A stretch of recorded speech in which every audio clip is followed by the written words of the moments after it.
address you on a topic.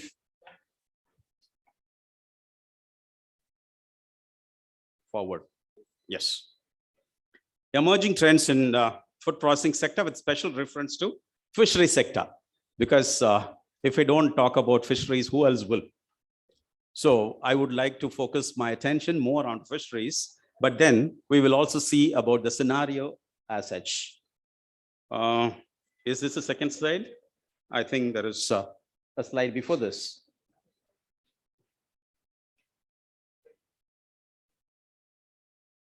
Yeah. Right. Let us see the significance of food processing sector in India.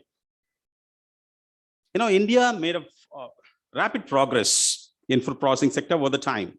And accordingly, policy focus has shifted from attaining self-sufficiency to generating higher and stable income for the farming population. Is it in all cases? But the overall success is dependent upon how holistically we are able to move into this. You know, food sector, if you just talk about it, is agricultural crops, dairy products, meat products, fish products, and so on and so forth. And the agriculture produce, as I said, is just key to the processing sector. But basically, you know, food processing in India is a high value sector with a positive growth, as our country is a major producer of all these agricultural crops, and we are blessed with the resources, the abundant resources we have. But sustainability is a big issue that we need to address too.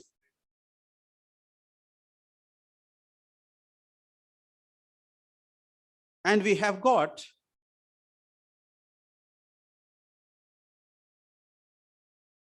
to go with the needs of the globalization, food security, and the exports, because every country is looking for the earnings of foreign exchange so that they can be powerful in the international arena.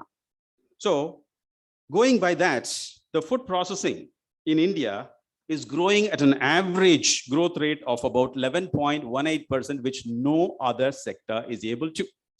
Even fish processing also is just growing at a rate of anywhere between 10, or sometimes it has gone even -5 to about 30% over the past decade. There are a lot of fluctuations which we'll address to a little later. And then we have got potential to add value to our farm outputs, which is going to be a key for our success. You know, as such, when we are producing, a bulk export is not going to fetch you more. But then when you add value to that, that is going to add value to our position in the international arena. So the contribution of total GVA, it has already been in your the pamphlet or the brochure that has been released. You know, it is about 1.69%, and in that agriculture, forestry, and fishing accounted for nearly 14.84%, according to the release of the Ministry of Food Processing Industries in the year 2019. So, fish processing industries establishment, food processing industry establishments, in fact, reduces the poverty in rural areas. Whenever there is an establishment of a food processing industry, it not only produces augmented income at the national level, but also it alleviates poverty in the area where it is established, which is an added benefit. And also it prevents the rural to urban migration, which is actually a problem in our country. So when we are talking about these well-developed, to attain a well-developed food industry, you know, we need very comprehensive and a compact supply chain. So which will reduce the food inflation. Otherwise, we are to face a lot of discrepancies in the society. So this kind of developments will result in reducing the disintermediation, which means that the middlemen are avoided or the commission agents are avoided. So the primary producer is expected to gain better returns for his produce, which is a serious problem in our country. So this leads to a lot of, this can compensate for the difficulties faced by the primary producer. In what way? You know, when we have got an organized supply chain, you know, there is a procurement, it has all been well organized or regulated, there will be less of wastage and spoilage of perishable food products, which actually constitutes more than 10% in our economy. As I said, farming success is key to processing. This farming success, when you talk about that, these values, figures, leave alone all these things. Are we prepared for the changing needs? Now with the changing scenario in the world market. So Ukraine-Russia war has brought in a different situation. Are you taking that as an opportunity? I know it is a very serious situation, but then how we are adapting to this kind of situation is the key to success. This is an example I wanted to have it. See, Ukraine and Russia together constitutes about 30% of the wheat production. And it is a major producer of the crude oil and the associated fertilizers. So this is going to strike the economy very hard in a few months' time. Even it will affect India. But our country is well prepared, thanks to the administrators who have got a set plans for standing our position a little safe and concrete. In what way? We are trying to export. Although we are also making about 16% of the wheat production, our export stands at only 1%. Now that we are devising ways by which we are going to improve this. This is one big advantage. And then this war is going to bring in a lot of cascading effect in the case of transport costs and the availability of the fertilizers for our farming. So all these things we should be prepared for. Here is an opportunity for the youngsters to think about ways and means by which we can effectively overcome and then stabilize the economic condition in India. This is where the success lies. It is not the routine practices that you can do. How well you are adapting to the changing needs is the basis for our success, and we have to learn from what our government has done.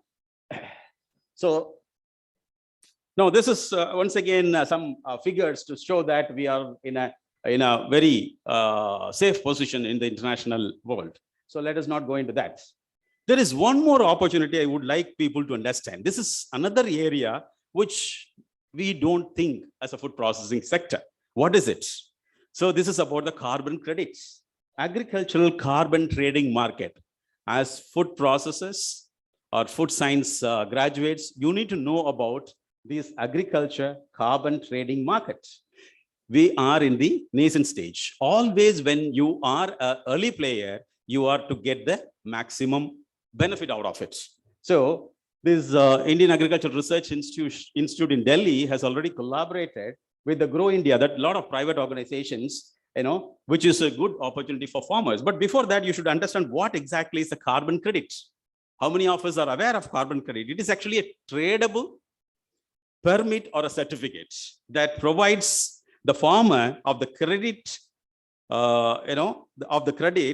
the right to emit about 1 ton of carbon dioxide or an equivalent of any other greenhouse gases. It can be carbon monoxide, it can be carbon dioxide or methane and so on. See, farmers can claim this carbon credit if they adopt to regenerative farming techniques. What are these regenerative farming techniques? Not tilling the land or plowing the land, which is a conservative method of agriculture, and not burning the paddy straw, which is going to emit a lot of carbon dioxide. When they go for these kind of strategies, they actually accumulate this carbon credit, which can be traded with companies who are trying to reduce their carbon emission, not by the strategies of their processing method or their processes, but by buying these carbon credits from the farmers so that they will be able to meet their requirements. See, you are emitting less, somebody is emitting more. In order to have a better carbon credit in their account, they are going to buy these credit from the farmers. So if the farmers adopt to these strategies of conservative or regenerative agriculture practices, they are to gain in the present day market. This is something that is catching up. And you should understand this phenomena so well that you can help farmers establish. In fact, many of the youngsters, especially I would say that many of the engineering graduates are very adept in understanding the trend, and they are able to manage their profession so very well by facilitating such trading system in coordination with the farmers. And why not you people think about it as an entrepreneurship avenue. So this I want to stress upon. And probably many of us know what is licious. I'm sure as food processing persons or food science persons, you know this licious. Licious is a company which has just been started. It is not very old. It's about 1 year only they had come into business, but just see the growth.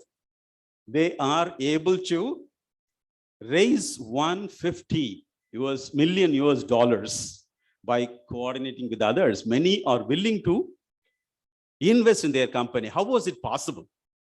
It is just a trading company, online trading of meat products, fish, poultry, and meat.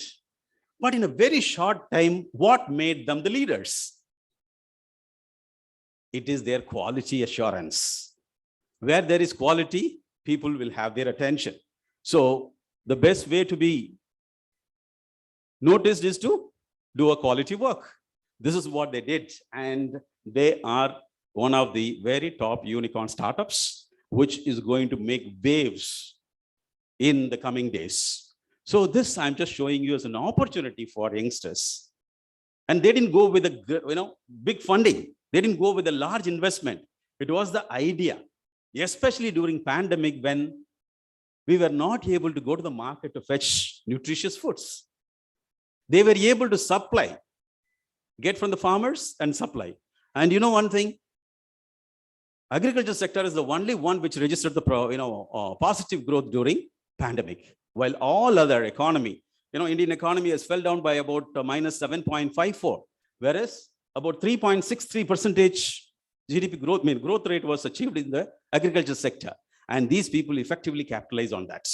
They were able to get that, process it, and do the supply chain. So they were very successful, and you have to really learn from that. Now, I may go a little bit into our core area of fisheries.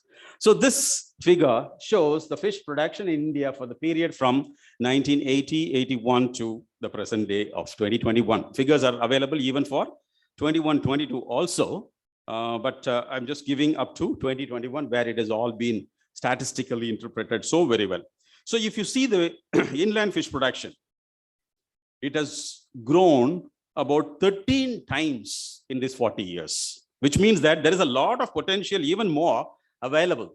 Whereas if you see the marine fish production, that is fish caught or captured from the marine sources, it is less than 2 times increase. What does it tell us? What does it tell us? It is a question of sustainability. See, our natural waters can only sustain to a certain extent, not beyond. Of course, we have not harnessed the full potential. The full potential is more than 5.1 million metric tons, and we are harvesting only about 3.9 million metric tons from the sea. Just because we have still to cope up with it, there is a little gap in the technology of our fishermen. So we are not able to capture, but then it is actually safe. A safe reserve should be there. And we have to think about ways and means by which we increase the production by culture. So the overall has gone about 10 times, and the inland fish production has gone by 13 times, whereas the marine production has gone only less than 2 times over the 40 years, which says that there is only a limited possibility in the marine sector, whereas there is still more possibility in the aquaculture production. And many of the marine species can be cultured now in marine cages, coastal aquaculture systems. This is a possibility that we have to consider. And when I was talking about this one, I said the gap is more or less depending upon which sector it is. In the case of marine sector, the gap is actually less, whereas in the case of inland sector, we have got still more potential and we can think about it. So the inland the fisheries production stands at about 11.37 million metric tons, but they say the production, the possibility is only about 12 to 13, but it is not so.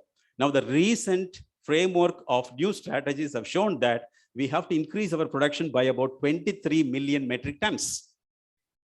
23 million metric tons means in about 4 years, we need to achieve that, for which what is the strategy that Government of India has brought in? See, initially, we were given a project called as Blue Revolution. Some of you might have heard about Blue Revolution. The financial allocation for the Blue Revolution was about 3,000 crores by Government of India, which was launched in the year 2019-20. I'm sorry, 2014-15. So it was for initially for about 5 years. In 2000, because of this Blue Revolution project, what we were able to achieve is that the productivity has gone from 2.2 hectares per, 2.2 tons per hectare to about 3.3, because we were able to manage, add 50% increase in our productivity. It is because of good policies by the government and the support, financial support given by them. And later, and also the export has gone from about 35,000 crores to about 46,000 crores in this 4 years, which is a huge jump. These are some of the benefits that we got, and more area was brought under aquaculture. So this was giving a lot of positive signals to the government of India, and government of India has come out with another scheme, Prime Minister Matsya Sampada Yojana, for which the allocation for the first 5 years is about 20,050 crores. It's a huge allocation which was not even given to an agriculture sector. Why this much? Because they realize the potential in fisheries. The potential that is available in fisheries has been recognized far more than other agricultural allied sectors. So which means that there is a huge potential for food scientists in the field of fisheries. You have got a lot of opportunity here, and fisheries is not anybody's monopoly. Whoever is capable enough can venture into fisheries. It is not only the fisheries university is going to talk about fisheries and produce manpower in fisheries. Anybody who is interested. For your kind information, I have to tell you that most of the successful aquapreneurs or aquaculture entrepreneurs are BTech graduates who have got the knack and ability, and also the ability to mobilize resources. So if you guys are able to get that or acquire that skill, definitely you're going to be the leaders in this area. Again, our export performance, the curve is not a linear one, and it is not growing exponentially also, but then it is a progress. It's a progress in the real sense. If you see the last year's production, it was, last year export details, it was a slump from the previous year because of the pandemic-induced restrictions. Logistical problem was huge. But then this year, if you see, it has gone up to 7.74 billion US dollars, which is a huge jump, about 30% growth rate. You cannot expect this from any other area. So this is what I'm saying is an opportunity for our food scientists. So the reason behind is that, and this was also, I have to tell you that last year it has opened up new avenues.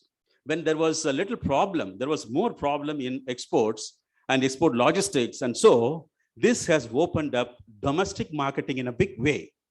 See, this is what I say, that people who are capable are looking for this opportunity in adversaries. When there is challenges, there is always opportunity. The Licious has banked upon this in a big way.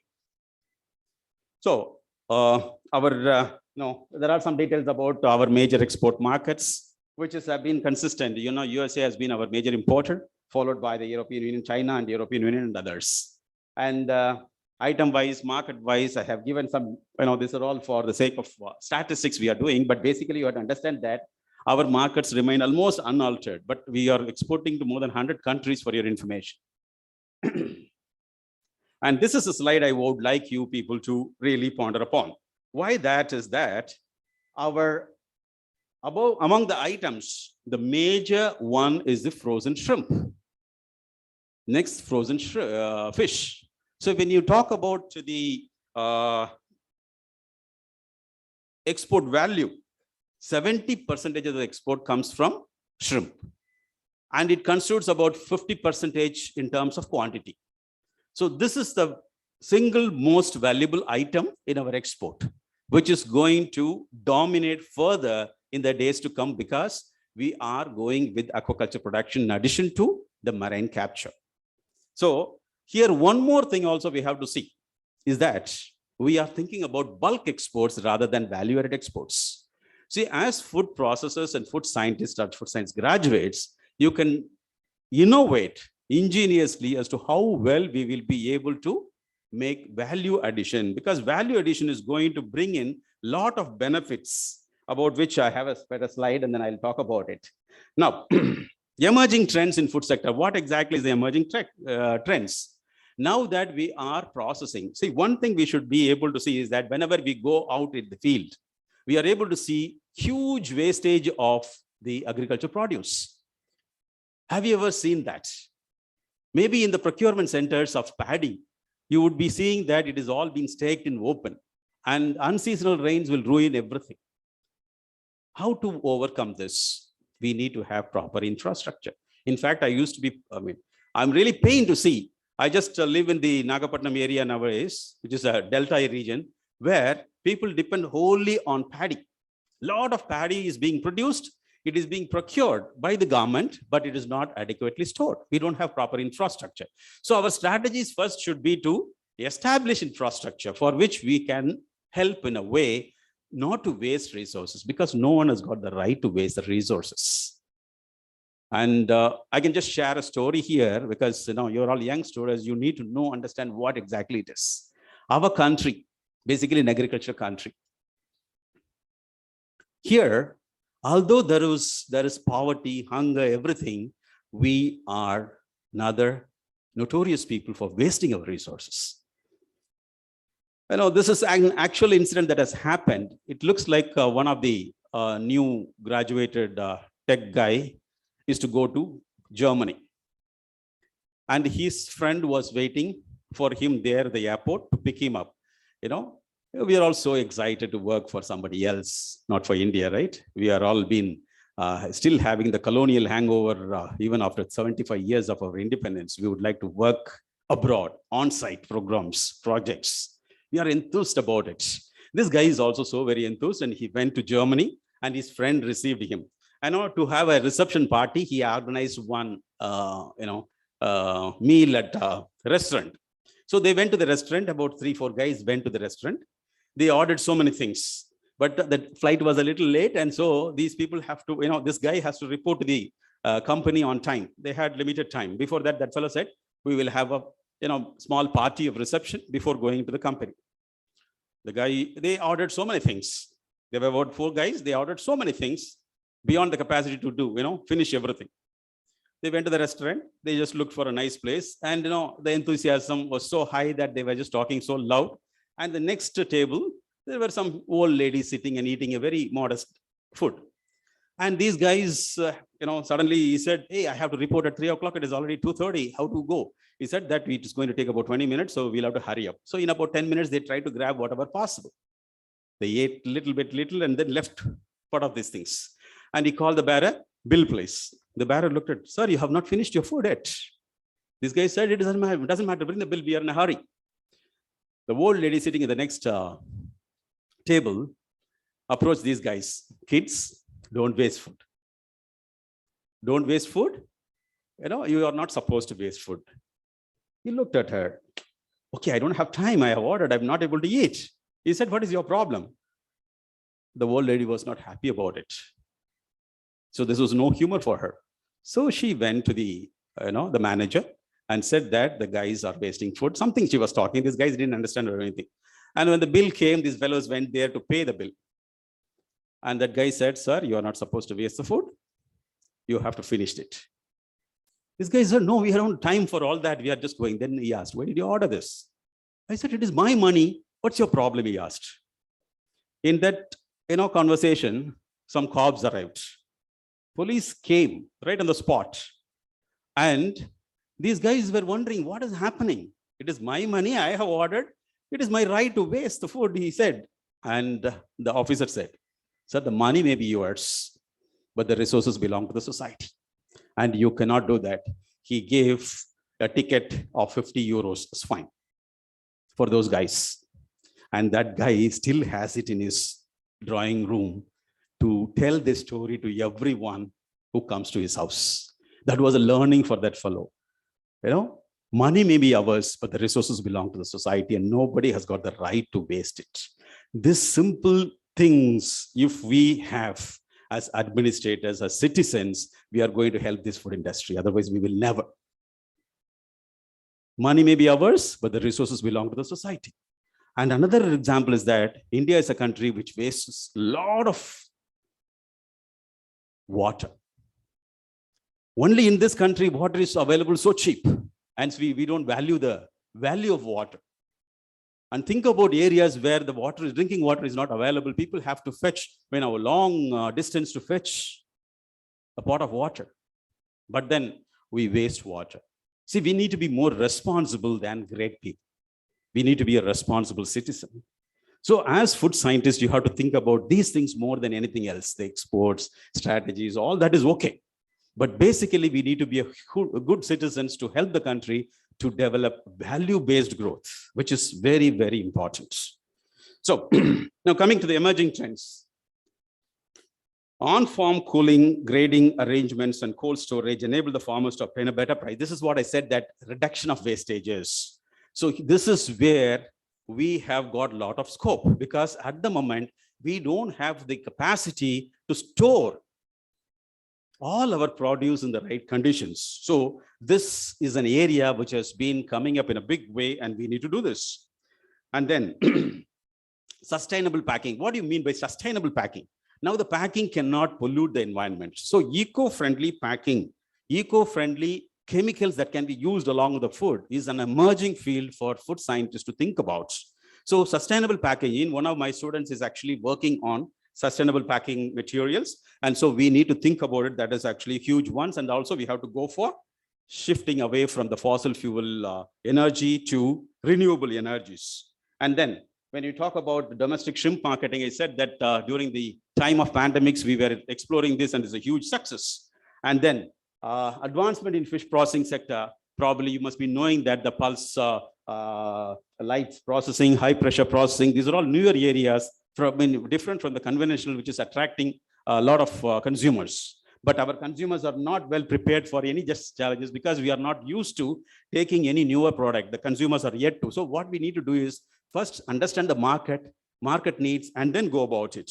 So we otherwise might fail in venturing into newer areas. So Indians prefer always fresh foods, but then we have to develop some ways by which we are able to make the transition so smooth to go for processed ones. We don't have a reliable cold chains, no national character for food habits.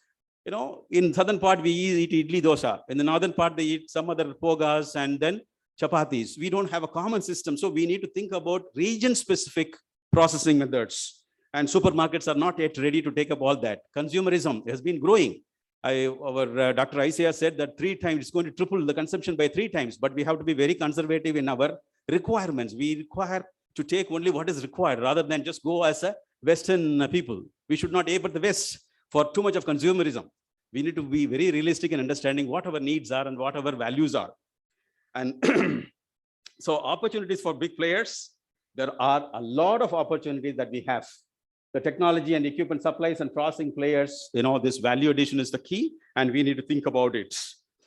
And then there's a lot of government initiatives that is coming up, especially the Prime Minister Matsya Krishi Sinchaya Yojana. And this has put in a lot of money, about 2,600 crores, wherein we are talking about the supplement agriculture, modernized processing, and decrease agriculture waste. This waste alone, if you decrease, we are going to save a lot.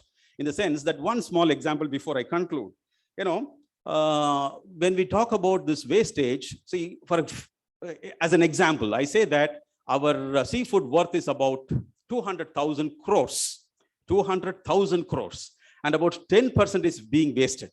10% waste means about 20,000 crores. If we can reduce this by about 50%, leaving 5% wastage, which may be inevitable, we are to gain 10,000 crores, which is a huge money to augment our economy. So we have to think in ways by which we reduce this kind of waste to augment. So Government of India has got a lot of good programs. They have got 5 major pillars for a self-reliant nation. One is the economy, infrastructure, systems, that is technology-driven systems, demography, that is a vibrant demography of the largest democracy, and then full utilization of the process of demand and supply. So this is going to help us in a big, big way. And then the Atmanirbhar Bharat stimulates the package announced by the Government of India. It has got 5 trenches. What are those trenches? Business, including MSMEs, poor, including the farmers, agriculture, new horizons of growth, and government reforms and enablers. The key issues for these new initiatives are the development. The development should be mass movement. It is not unilateral. It should not develop at one corner. It should be a mass movement. and broad-based economic growth and bridge the gap between the public and other things. Finally, there is a big way that we can progress. And I would also like to say that before concluding, one small message given by our Thiruvalluvar. Seidakka alla seyakadum, seidakka seyyamai aanum kedum. What does it mean? Seidakka alla seyakadum. What you should not do, if you do, you are going to ruin. And seidakka seyyamai aanum kedum. What you have to do, if you don't do, that also will ruin us. So we have to take that and move forward. And one more thing, as a responsible citizens. This was, said by our great Italian philosopher, Dante Alighieri. He said that the darkest places in hell are reserved for those who maintain neutrality at times of crisis, moral crisis especially. When you find something is not good, if you maintain neutrality, you will be put in the darkest part of the hell. It is not those who do the damage, but it is those who maintain neutrality. We should be a responsible citizen and to really rise against something which is not appropriate. That is the value of India. And with that value, let us all march ahead to make this country good in food sector and as such holistic progress. Thank you very much for that opportunity. Thanks a lot. Thank you, sir.